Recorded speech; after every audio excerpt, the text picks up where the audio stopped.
बिस्मिल्लाहिर्रहमानिर्रहीम। जी, आज हम आगाज़ करते हैं फैक्ट से।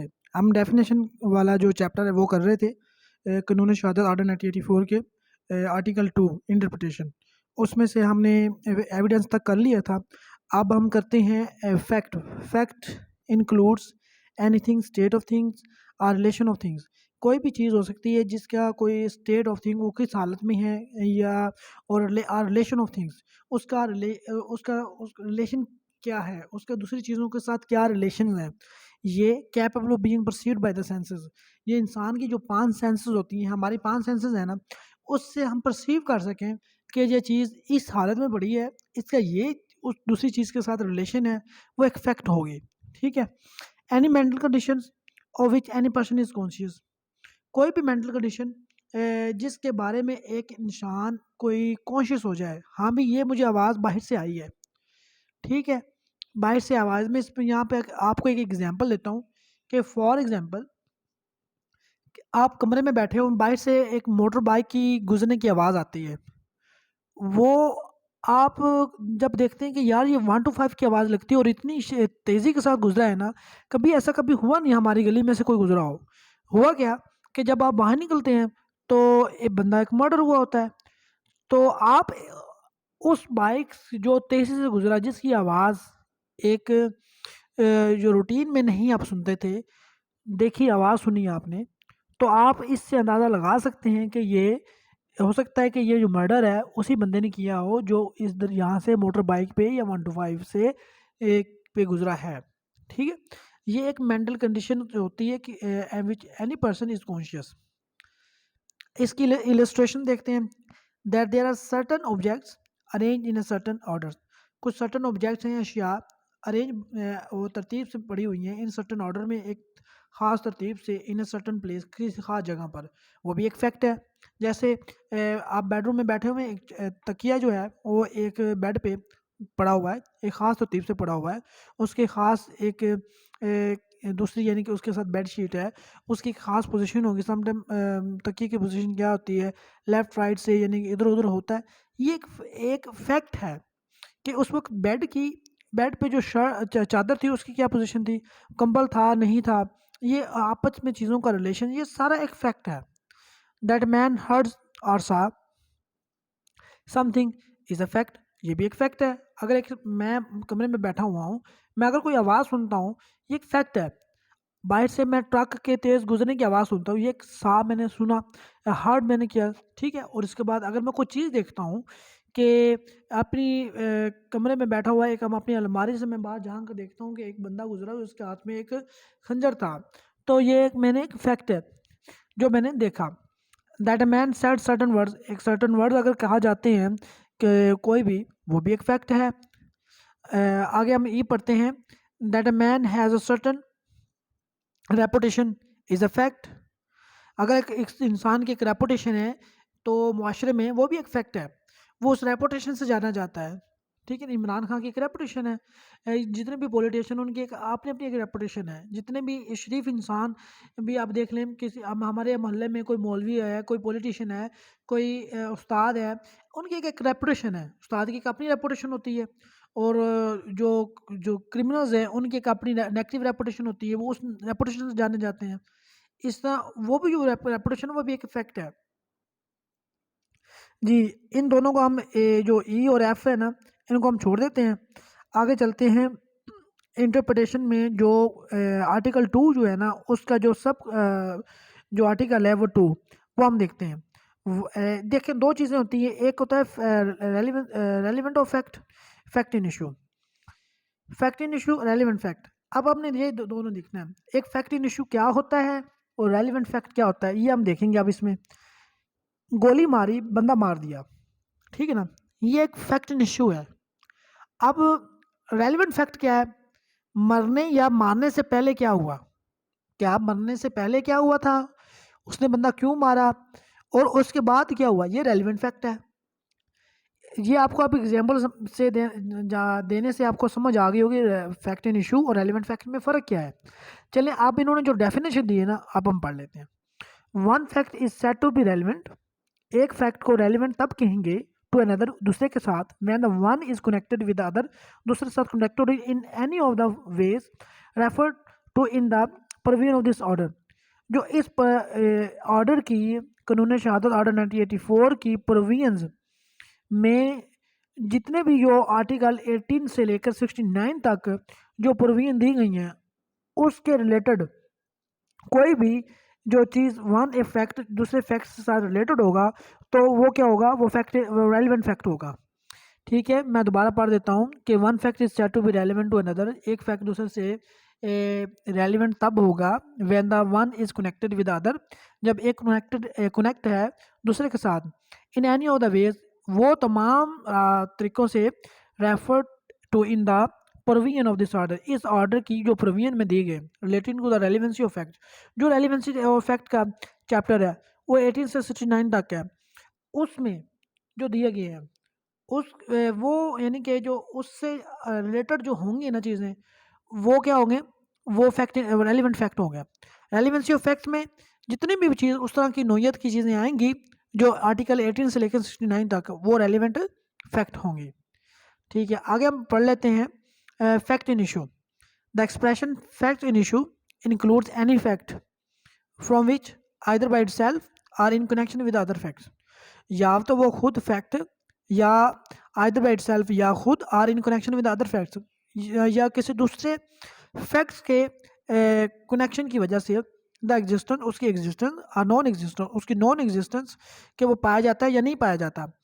द नेचर और एक्सटेंट ऑफ एनी राइट, उसकी नेचर क्या है और एक्सटेंट ऑफ एनी राइट, उसकी राइट और लाइबिलिटी और डिसेबिलिटी क्या है।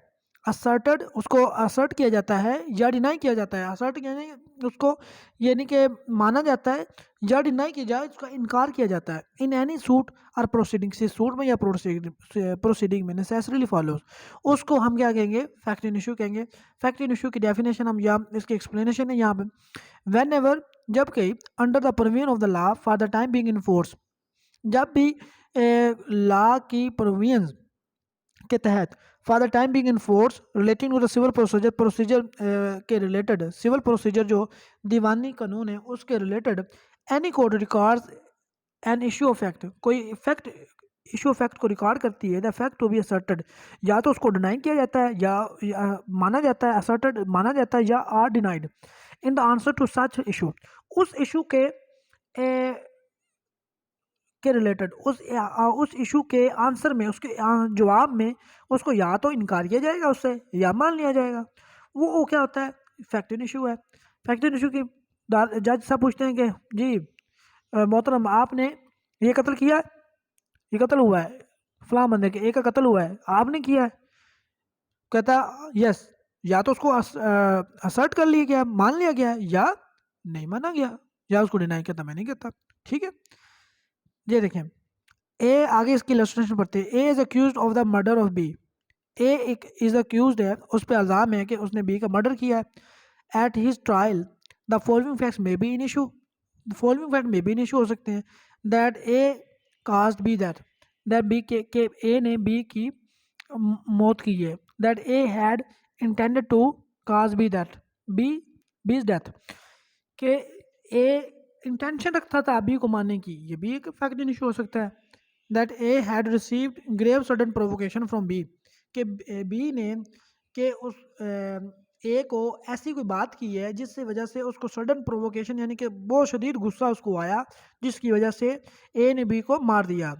That A at the time of doing that act which caused B death was by reason of unsoundness of mind incapable of knowing its nature, उसकी जब उसने उसको ए ने बी को मारा तो उस वक्त अपने अनसाउंडनेस ऑफ माइंड की वजह से वो इनकेपेबल था कि वो जो एक्ट करने जा रहा है उस बी को मारने का, उसको पता ही नहीं था कि वो क्या है। ये भी एक फैक्ट हो सकता है। ठीक है, ये अब आपको फैक्ट इन इशू और रेलिवेंट फैक्ट की एक्सप्लेन कर दिया है कि इसकी डेफिनेशन भी बता दी है। देखिए, आप रेलिवेंट फैक्ट और फैक्ट इन इशू को आपने इनको ना अच्छी तरह से याद कर लेना है। कानून ने मेरे सर अक्सर कहते हैं मेरे सर हैं मेरे सर अनीक अनवर चौधरी साहब हैं, वो अक्सर उन्होंने जब हमें कानून शहादत पढ़ाया उन्होंने कहा कि देखो बेटा, ये जो कानून शहादत आर्डर 1984 को पढ़ने से पहले जो इनकी डेफिनेशन का चैप्टर्स है ना, वो आपने ज़रूर कर लेना है। वो ज़बानी ऐसे आपको वर्ड फॉर वर्ड आपने याद कर लेना है, ताकि जब भी आप पूरे यानी कि कानून शहादत को पढ़ें तो ये जो वर्ड्स हैं ना, ये जो डेफिनेशन है आपको फर आपको आती हों, ताकि आपको जो बाकी ये कानून समझने में आसानी हो। चलें हम अब आगे चलते हैं। ये हमने इसकी एक्सप्लेनेशन भी कर ली। अब जी देखिए 2.4 में आते हैं, a fact is said to be proved. एक फैक्ट को तब प्रूव कहा जाएगा कि ये प्रूव हो चुका है, when after considering the matters before it the court either believes it to exist. कि कोर्ट ये यकीन कर ले कि ये एग्जिस्ट करता है, वो प्रूव होगा। आर कंसिडर्स इट्स एग्जिस्टेंस, या उसकी एग्जिस्टेंस को कंसीडर करे, so probable that a prudent man ought under the circumstances of particular case को छोड़ते हैं, या हम पढ़ते हैं that prudent man ought to act upon the supposition that it exist. एक प्रूडेंट मैन जो अक्ल रखता हो, वो इस बात पे उसको यकीन हो कि ये एक फैक्ट एग्जिस्ट करता है, पाया जाता है, तो वो क्या होगा, उस फैक्ट को हम कहेंगे कि ये फैक्ट प्रूव्ड है, एग्जिस्ट करता है। आगे 5 में पढ़ते हैं, a fact is said to be disproved. एक फैक्ट को डिसप्रूव्ड उस वक्त कहा जाता है जब वो डिसप्रूव्ड हो जाता है, when after considering the matters before it the court either believes that it does not exist. Simple is very simple is that कि जब एक फैक्ट को कोर्ट ये कंसिडर कर लेती है, बिलीव कर लेती है ये एग्जिस्ट करता है, तो वो प्रूव है। जब वो उसको बिलीव नहीं करती, कि ये डिसबिलीव करती है कि ये वो तो क्या होगा, वो फैक्ट डिसप्रूव होगा, वो प्रूव नहीं होगा, वो डिसप्रूव्ड हो जाएगा। Believe that it does not exist or considered its non existence, के ये इसकी नॉन एग्जिस्टेंस को कंसिडर कर ले, so probable that a prudent man, या प्रूडेंट मैन उसको ought to act upon the supposition that it does not exist. वो भी समझता हो, अक्लमंद एक शख्स भी ये समझता हो कि ये जो फैक्ट है ये एग्जिस्ट ही नहीं करता। तो इस तरह से एक फैक्ट एग्जिस्ट करता है, अगर उसको अदालत जो है, वो कोर्ट जो है, जज जो है, वो उसको बिलीव कर ले कि ये एग्जिस्ट करता है, वो प्रूव है। जो अगर वो ये बिलीव ना करे कि ये एग्जिस्ट नहीं करता, तो वो डिसप्रूव है। आगे 2.6 में हम पढ़ते हैं, a fact is said not to be proved. एक फैक्ट को प्रूव नहीं नहीं कहा जाएगा, when it is neither proved not disproved. एक फैक्ट है, वो ना तो वो प्रूव हुआ है ना डिसप्रूव हुआ है, तो उसको हम ये नहीं कहते कि ये प्रूव्ड हो चुका है। अगर उसको डिसप्रूव नहीं किया तो ये प्रूव्ड हो चुका है, ये नहीं कहा जाएगा। ठीक है, आगे बढ़ते हैं 7 में, whenever it is provided by this order that the court may presume a fact. कि कोर्ट प्रज्यूम करेगी कि फैक्ट प्रज्यूम करे, may presume a fact, it may either whenever it is provided by this order that a court may presume a fact, it may either regard such fact as proved। तो उसको वो as proof के तौर पर इस fact को proved समझेगी, ये fact proved है, एग्जिस्ट करता है। Unless and until it is disproved, जब तक उसको डिसप्रूव ना कर दिया जाए, कि उसके नॉन एग्जिस्टेंस को साबित ना कर दिया जाए। And may call for prove of it, उसकी अदालत जो है वो उसके प्रूफ के लिए भी कॉल कर सकती है कि इसके प्रूफ के लिए इसको प्रूफ दे, इसके प्रूव होने का या डिसप्रूव होने का, इसको प्रूफ पेश किया जाए। आगे बढ़ते हैं आर्टिकल 2 से सब जो उसकी जो क्लास है 8 जो है वो पढ़ते हैं, whenever it is directed by this order that a court shall presume a fact, it shall regard such fact as proved unless and until it is disproved. जब कोर्ट को देखें, 7 और 8 में ये डिफरेंस है। 7 में ये कहा गया है जब कहीं इस ऑर्डर के तहत प्रोवाइड किया जाएगा, प्रोवाइडेड, और 8 में है डायरेक्टेड। मैंने अंडर सर्कल किया हुआ है प्रोवाइडेड और डायरेक्टेड। डायरेक्टेड में होता है शैल प्रज्यूम कि वो फैक्ट प्रूव है, प्रूव्ड हो चुका है, कि एग्जिस्ट करता है। Unless and until it is disprove, जब तक उसको डिसप्रूव ना कर दिया जाए। 8 में ये है। 7 में है कि कोर्ट में प्रज्यूम कर सकती है कि वो एग्जिस्ट करता है, फैक्ट प्रूव हो चुका है, एग्जिस्ट करता है।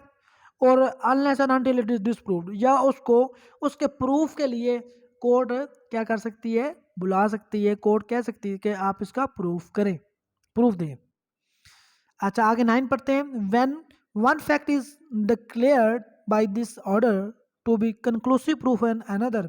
जब एक फैक्ट को इस ऑर्डर के तहत ये कंक्लूसिव कह दिया गया है कि ये कंक्लूसिव प्रूव है दूसरे फैक्ट को प्रूव करने का, the court shall on proof of one fact, court one fact के प्रूफ पर on proof of the one fact के प्रूफ पर regard the other as prove, कि दूसरा प्रूफ समझ लेगी, and shall not allow evidence to be given for the purpose of disproving it. अगर एक फैक्ट जो है वो क्या है, कंक्लूसिव प्रूफ है ऑफ अनदर, उसको प्रूव करने का, तो उसको डिसप्रूव करने की कोर्ट इजाज़त नहीं देगी। ठीक है, आगे चलते हैं, हम चैप्टर 2 शुरू करते हैं। चैप्टर हमारा 1 क्लियर हो गया है, अब हम चैप्टर 2 ही साथ ही शुरू कर लेते हैं। चलें ठीक है, अब हमारा चैप्टर 1 क्लियर हो चुका है, लिहाजा यहाँ पे लेक्चर को क्लोज करते हैं। चैप्टर 2 अगले लेक्चर में, जो मैंने अपनी अगली रिकॉर्डिंग में हम इसको ना चैप्टर 2 को शुरू करेंगे। ठीक, तब तक के लिए अल्लाह हाफिज़, अपना ख्याल रखेंगे। और अगर मेरा चैनल आपने सब्सक्राइब नहीं किया उसको सब्सक्राइब कर दें, ताकि मेरी जो वीडियो है वो आप तक रेलिवेंट जो लाज हैं वो पहुँचते रहे, रेलिवेंट वीडियो पहुँचती रहे, ताकि आपका फ़ायदा होता रहे। थैंक यू वेरी मच, अल्लाह हाफिज़।